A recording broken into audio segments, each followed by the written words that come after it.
ఎటువంటి కష్టాలు ఉన్నారేమో, ఎటువంటి వేదనలు ఉన్నారేమో చెప్పండి. నీ ఒక్కడివే నా ఆధారము ప్రభా, నీ ఒక్కడివే నా ఆదరణ ప్రభా.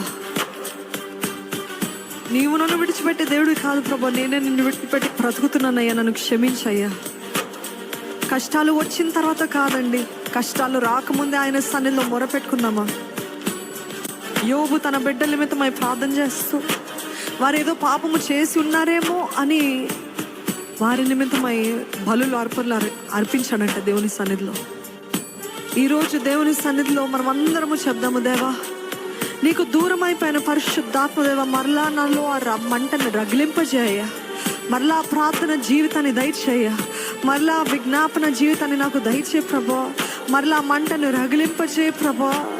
నన్ను క్షమించయ్యా, అవసరానికి మాత్రమే నీ దగ్గరికి వస్తున్నాను.